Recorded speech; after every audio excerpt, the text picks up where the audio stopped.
Assalamu alaikum warahmatullahi ta'ala barakatuh. Hello listeners, good day and hope this clip is going to reach you all in a very good shape. Inshallah, today we're going to continue with our normal conversations on leading self. And today, inshallah, it's going to be the last process we're going to discuss on the leading self. Last time we were able to discuss on learning system, vision system, integrity system, and today it's going to be the final topic or the final process we're going to discuss on the leading self, which is an enterprise system. And like I told you when we're talking about a leading self in entirety, we made mention of so many things that, okay, if you find yourself in a society whereby you feel like the system doesn't work, you need to find a way of making the system work. If you feel like you're in a community, you're in an organization that, okay, things not going to your own expectation, things are not really going right, you need to find a way of making them right as an effective leader. This is one of the major quality of an effective leader, trying to propose solution to a particular organization, to a particular problem in entirety. So enterprise system has series of things you need to consider before jumping into leading others, because it's trying to introduce you on how to lead other people, as the second aspect of leadership in entirety, ethical leadership in entirety. So when we're talking about enterprises in entirety, it's a case of maybe a company, a business, an organization, or other purposeful endeavor.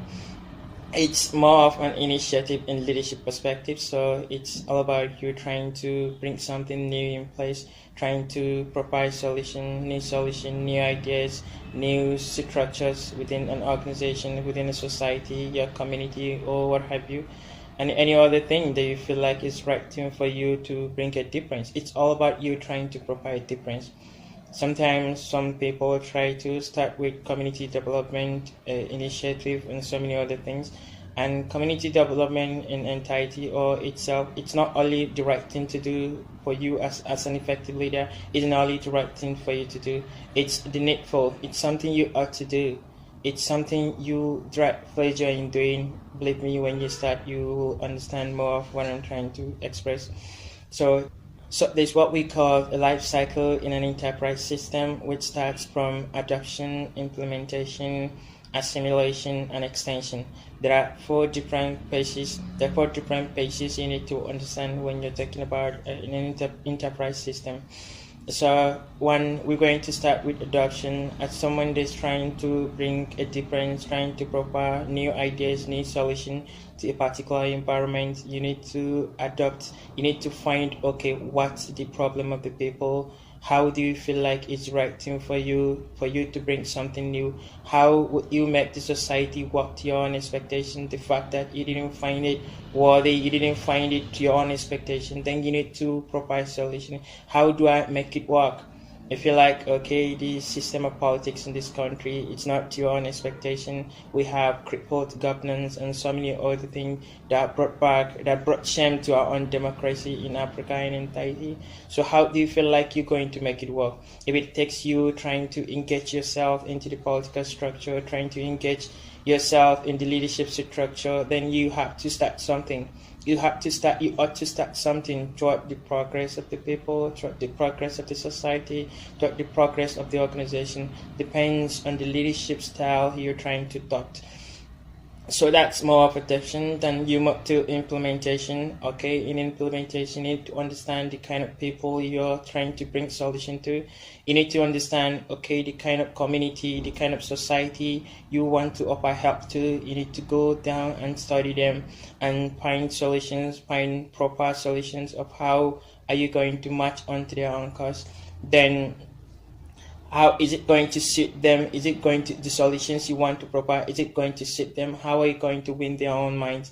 How would you make a team out of them to propose solutions together? You need to find a way of creating a team between you and the other people you're trying to lead or you're trying to you offer solutions to. So you move down to what we call assimilation. In assimilation, it's like trying to inspire them, trying to inspire the society, trying to inspire the people within your organization, trying to inspire your employees and entirety. You need to expose so many things to them, let them understand that you are there to help them You need to win their heart so that they will help you in terms of innovative ideas to help the society together. You need to let them understand that you are there to help. You're there to. It's for their own betterment. How would you? Because more often in this society, when you're trying to help some people or you're trying to help a particular organization, it do takes them very hard for them to even understand that okay, you're there to help them. So you need to use your leadership skills, your leadership abilities to win their heart and win the rest together. So you move down to extension page. It's about trying to create a chain of relationship. There are so many things that you cannot do only you within the society. So you need to create a chain reaction. If you're doing this part, other people should do the other part.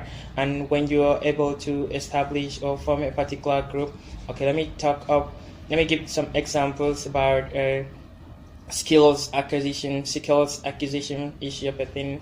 If you think you want to offer skills acquisition for society to be independent of any other thing, for them to be financially stable, for them to become their own bosses, if you were able to transform such ideas to like 10 individuals, then how would that 10 individuals, how will each one of those 10 individuals transform such kind of things to other people? So in summary, you need to find a way of creating a chain reaction. You need to extend such values, such skills, such solutions.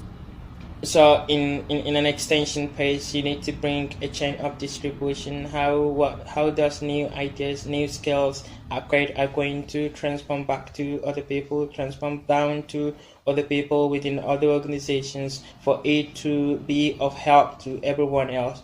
So this is how every society should be. So that extension, single individual will then go back to start adoption, to start implementation, to start assimilation, coming back to extension. So a smooth or successful enterprise system has to follow this life cycle. Then another thing you need to understand in terms of enterprise system, there are two leadership styles you need to understand when we are talking about enterprise system or enterprise processes. One, there's two leadership styles you need to understand under this factor. One is transformational leadership and the other one is transactional leadership. And when we're talking about transformational leadership, we have 4 different items you need to carry along. We have what we call idealized influence, we have inspiration, we have intellectual stimulation, we have individualized consideration. When we're talking about idealized influence, it's more of it always provides vision and sense of mission. It instills pride and gains respect and trust from the people, from your organization, from your followers, from whatsoever thing you think it's within the cycle of your influence. Then we have inspiration. What inspiration does normally in transformational leadership, it communicates high expectations. It uses symbols to focus effort and extension of so many other things, or expresses importance of purposes in simple ways, in very simpler ways for it to go down to wherever you want it to be before even reaching or getting to the extension phase of the cycle you want to. That's what we call intellectual stimulation, which normally provides intelligence, rationality, and careful problem solving. In the last one, we have individualized consideration, which normally gives personal attention, treats each employee or each member of the society or each stakeholder in terms of political leadership individually, and it coaches, it advises, it mentors, and so many other. The second one, we have transactional leadership in terms of the leadership style.